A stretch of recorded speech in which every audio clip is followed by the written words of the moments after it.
everyone. This is Kathy Denman, and welcome to my second broadcast from Denman's Den, which is my little office right here. And today I am going to do something a little different than I did in my first broadcast. I'm going to share an essay that I wrote yesterday. Today is August 18th, 2025, and I wrote this essay yesterday on the 17th. And I feel like it is an essay that is very much in need right now to be heard and understood and reflected upon and entered into people's awareness so that they start to understand what is happening to our country and to some of its people. And so I decided to read this essay on my YouTube channel as well. I'm doing that mainly because I know there are many of you who would rather listen to an audio book or an audio essay than be able to read it due to eyesight problems or other kinds of issues that might make it easier for you to listen instead of to read. So in that vein, I am going to read this essay to you, and it should take me about 10 minutes or so, and I'm going to encourage you to share this video, if you wish, with others who may not want to read the essay but can certainly listen to it, and to start making people aware of just how much manipulation and propaganda is going on in the United States of America right now.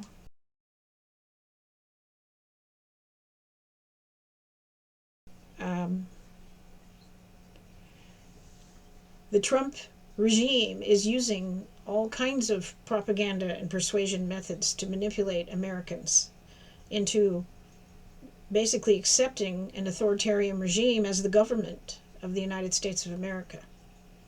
And so I want to get down to where the rubber meets the road on this and just start right in with the 9 tools that I see going on in the propaganda of the Trump regime right now, based on a lot of research and investigation and observation about the subject.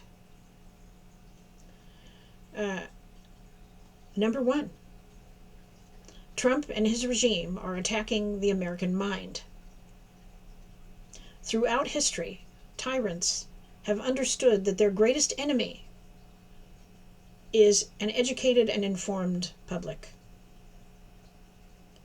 And as a basic example of this, slaveholders prevented enslaved people from learning to read as a means of controlling them. Moving on to dictators, Hitler's Third Reich burned books. The Khmer Rouge banned all music. Stalin, Hitler, Pinochet, and Putin either censored or completely controlled the media. And Trump himself has eliminated all the funding for the Center for Public Broadcasting, which is the parent company of every PBS station in the United States, as well as National Public Radio. He has repeatedly litigated against newspapers and television broadcasting stations who criticize him, even though our Constitution gives us the right to freedom of speech and freedom of the press and media. He has allowed school districts to prohibit and even ban certain books from being available in school libraries and taught in classrooms. Number 2, Trump and his regime have adopted the motto found in George Orwell's novel 1984. And that motto is, ignorance is strength. In several of his obsequious televised campaign rallies, Trump can be heard saying repeatedly to his audience, "I love poorly educated people. They are my strength and my support. Number 3, Trump and his regime are in the process of rewriting history. The main character in Orwell's 1984, if I may go back there again one more time, works in what is called the Ministry of Truth, where his job is literally to rewrite history. Because Big Brother knows that, and this is a quote from the book, he who controls the past controls the future.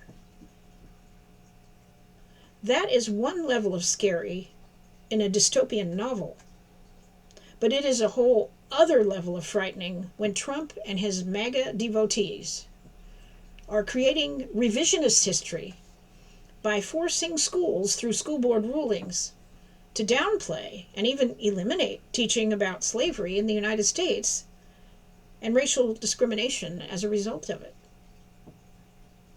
They are instructing teachers to not teach about the broken treaties and stolen land from and near genocide of Native Americans. And they are trying to completely erase the LGBTQ history by reversing all of the rights for which they have fought so hard for the past 30 years. Authoritarians know that if they can convince us that our country has never been wrong, then they can easily make us believe that our leader has always been right and will always be right. If they can make us forget how brave activists fought for change in the past, they can stop us from seeking change in the future. Number 4, Trump and his regime are trying to eliminate education and replace it by grooming children for participation in their MAGA authoritarian cult society. They have already decimated the Department of Education, leaving only the cabinet position and its secretarial staff intact, but cutting all of its funding for kindergarten through 12 special education, charter public schools, adult education, and all other programs which used to exist under the leadership of the DOE. They are also finding every reason they can to cut government funding to major colleges and universities. Trump is trying to force universities to give him control over what is taught and who is admitted. He and his regime want a public who is indoctrinated, not educated. Now, let me repeat that one more time just for emphasis. Trump and his regime want a public who is indoctrinated, not educated. That means instead of teaching students to think for themselves and form their own ideas, explore them, and make informed conclusions, they want blind allegiance to a belief system based on a narrative they control, and in that way, they suppress dissent. That is why the Italian and German fascists of the 20th century immediately turned their educational systems into instruments of the fascist regime, to groom the children from a young age and thus potentially eliminate opposition and dissent from the upcoming generation. As a well-educated person myself, who has also been a teacher and a mentor, I know firsthand that education empowers the human mind to deliberate, to investigate, and to think critically.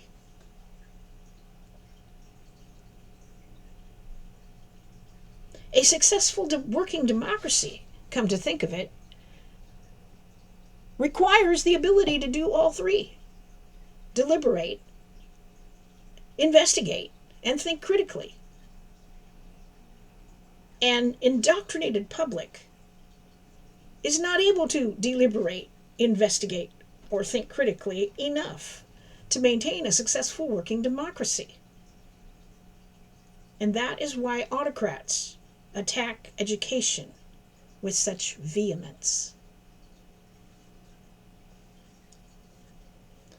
Number 3, Trump and his regime are trying to dismantle science.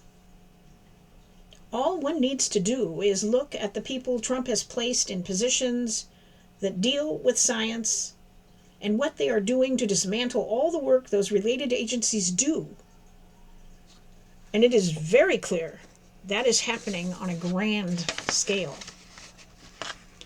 RFK Jr. and Lee Zeldin are two examples of Trump's regime who are actively trying to dismantle scientific research and advancement in their departments.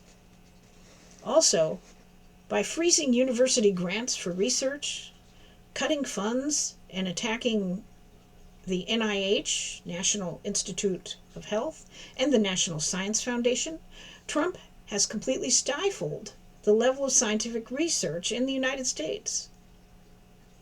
And the cuts to the CDC, the Center for Disease Control, have produced a return of the measles and pertussis, which is whooping cough, at levels that have not been seen for over 60 years.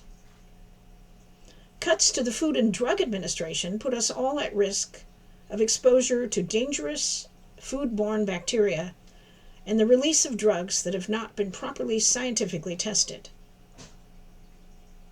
Trump has also fired every scientist in these agencies who would not agree to implement his policies. The United States was the world leader in scientific and medical research. As of last month, we are no longer the most trusted country in that area. Why is this an important part of the authoritarian propaganda playbook? Well, it's pretty simple. Science acknowledges objective facts, whereas authoritarians insist that the leader is the most powerful force in the country, even more powerful than objective, scientifically proven facts. Number 6. Trump and his regime are definitely trying to suppress the media. I already mentioned that Trump cut funds to the Center for Public Broadcasting and has litigated against newspapers and broadcast networks who don't agree with him. Trump ultimately wants complete control over all the information that Americans can and cannot receive. A free press exists to hold authorities accountable to the people they serve. Authoritarians want no accountability because they insist they must never be questioned, because they don't see themselves as serving their people. They see the people as serving them. Number 7. Trump and his regime are also attacking the arts. The arts exist to elicit our thinking and emotions, to stimulate creativity, challenge us to think about things in a new way, and help us see beyond ourselves. They are an important and independent aspect of any society, especially an educated one who values its cultural roots and heritage. This makes the arts a threat to authoritarians as well. That is why Trump has canceled all grants for the National Endowment for the Arts. and he has placed himself in charge of what can and cannot be displayed at the Smithsonian, resulting in the shelving of many great exhibits there and the outright cancellation of others. Trump also fired the entire board of the Kennedy Center for the Performing Arts and installed himself as their chair and director. To limit art is to limit freedom of speech and expression in order to silence any type of dissent through creativity. That is what authoritarians do. Number 8. Trump and his regime need and create scapegoats. They do that to try to take our eyes and ears off of the crimes and cruelties they themselves are really committing. They are trying to distract us by attempting to persuade us that their scapegoats are the real criminals destroying our society. In the case of the Trump regime, immigrants and their firstborn American children are the scapegoats. Just like the Jews were for Hitler, and the Trotskyites and the Fifth Column, which is Stalin's version of the deep state, were for Stalin, the immigrants and their firstborn American children are being portrayed by Trump as criminals, rapists, gang members, and portrayed as receiving free health care, taking American money and jobs, sitting on welfare rolls, and giving nothing in return to our society. None of that is anywhere close to the truth about immigrants in the United States of America, legal or illegal. So Trump has made ICE into his personal Gestapo, or NKVD, which was Stalin's Gestapo, later became the KGB, and uses it to daily round up and imprison hard-working immigrants who are here to try to make a good life happen for themselves and their families. And he places them in concentration camps such as Alligator Alcatraz, or what I like to call Alligator Auschwitz. As a personal note, I myself am the grandchild of immigrants who came to the United States with only the clothes on their back and a few dollars in their pocket. They made our country better, smarter, more creative, and more beautiful by their presence and their contributions. But autocrats are always nationalists.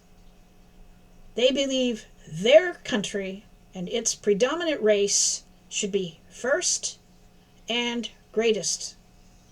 And they will round up and try to eliminate anyone who is a threat to their nationalist, foreigner-hating, racist policies and beliefs.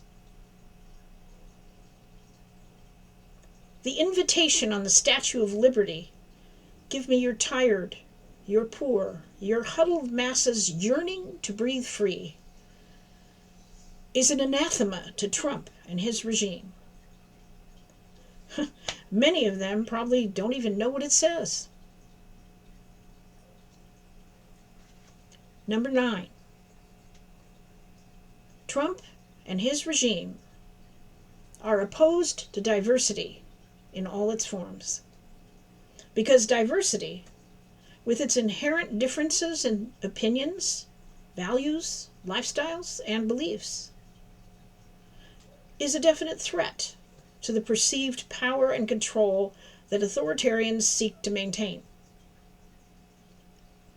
They perceive diversity as a destabilizing force that they believe can undermine the established social hierarchy that they are intent on creating and maintaining in order to maintain both power and control over the people. In this vein, Trump has eliminated DEI, diversity, equity, and inclusion programs, from the federal government, and through extortion, and I do mean extortion, he is punishing states, universities, and corporations who continue to value and keep DEI programs and principles in their institutions. So those are the 9 propaganda tools being used by the Trump regime. To sum things up, these 9 propaganda tools render us, the American people, less informed, less inspired, less diverse, less open, and therefore easier to control. They empower Trump and his regime to divide us as Americans with hatred and fear. They prevent us from recognizing that we have more in common with one another than we do with the authoritarian regime who is trying to rule us. Propaganda and its attack on our minds restricts our capacity for self-government, because ignorance is the handmaiden of tyranny. So, I want to encourage you and make it as important for you as I possibly can to stay informed and stay educated, even if it is painful. Investigate everything. Never stop thinking critically. Accept and love the immigrant and the stranger living in your midst, for they are the ones who made us the beautiful country that we are. And let your voice be heard in resisting authoritarianism and tyranny in the person of Trump and his regime. We are free Americans. Let us take our country back for ourselves and our posterity, as well as for the survival of liberty and democracy around the world. Thank you for listening to this essay. Please like and share and comment. Feel free to do that. Thank you for listening. Have a great day.